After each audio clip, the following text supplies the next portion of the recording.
शहरातली होळी वेगळी, पण गावाकडची होळी म्हणजे एकदम आग लागलेली असते. तर व्हिडिओ शेवटपर्यंत पहा. व्हिडिओ खूप सुंदर झाला आहे आणि गावाकडली आमची होळी कशी झाली ते ह्या व्हिडिओमध्ये तुम्हाला सगळं पाहायला भेटेल. तर चला, तर सगळ्यांना सगळ्यात प्रथम ना होळीच्या खूप साऱ्या शुभेच्छा बरं का.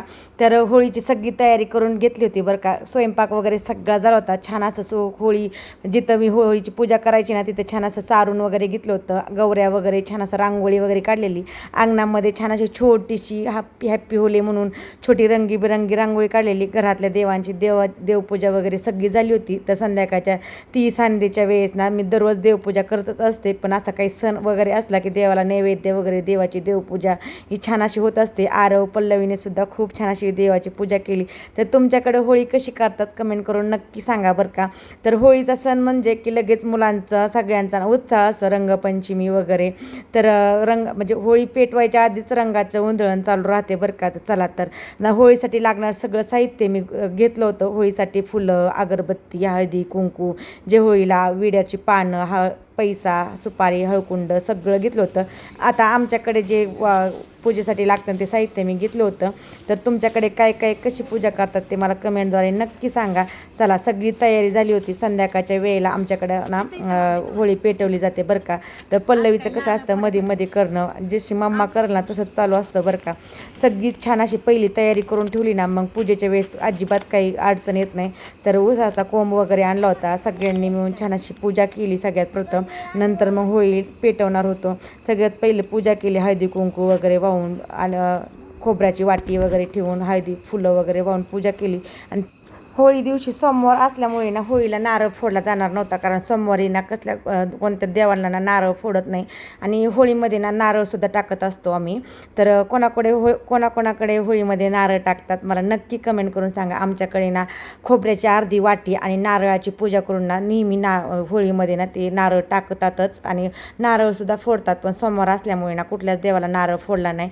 जी देवापाशी पण एक होळी तयार केली असते ना, सार्वजनिक होळी असते, तिथे सुद्धा कुणीच नारळ फोडले ना, सगळे असे वाहतात आणि होळीमध्ये एक नारळ असा पूजा करून तो म्हणजे नाही का होळीबरोबर जाळला जातो. तर छान अशी सगळ्यांनी मिळून पूजा केली. आणि होळीमध्ये जे जे साहित्य लागतं ना, आता प्रत्येकाची वेगवेगळी पद्धत असते. तर होळी दिवशी ना पुरणपोळीचा स्वयंपाक केला जातो. तर होळीला ना एक 5 नैवेद्य मी तयार केले होते. तर सगळ्या देवांना सुद्धा ठेवले होते आणि होळीसाठी स्पेशल 5 नैवेद्य. पहा पल्लवी कशी नैवेद्य ठेवते. तर होळीमध्ये टाकण्यासाठी 2 आणि ना होळीला असे 5 नैवेद्य म्हणजे केले होते, असे सगळे मिळून 7 नैवेद्य. तर होळी पेटल्यानंतर होळीमध्ये 2 असे टाकले जातात.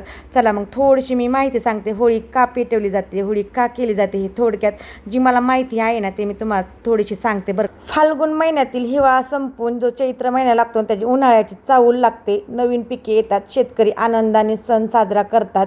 तर होळी आपल्याला शिकवते की अहंकार, मत्सर, वाईट विचार जाळून टाकावेत. तर महाराष्ट्रातील गावोगावी ही होळी पेटवून सर्वजण एकत्र येतात. दुसऱ्या दिवशी रंगपंचमी वेगळी खेळली जाते. रंग गुलाल उधळून आनंद साजरा केला जातो. होळीचा संबंध प्रल्हाद आणि होलिका यांच्या कथेशी आहे.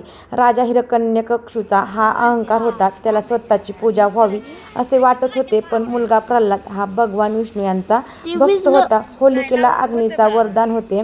तिने प्रल्हादला मांडीवर बसून अग्नीत बसवण्याचा प्रयत्न केला, पण भक्तीच्या बळावर प्रल्हाद वाचला आणि होलिका जळून खाक झाली.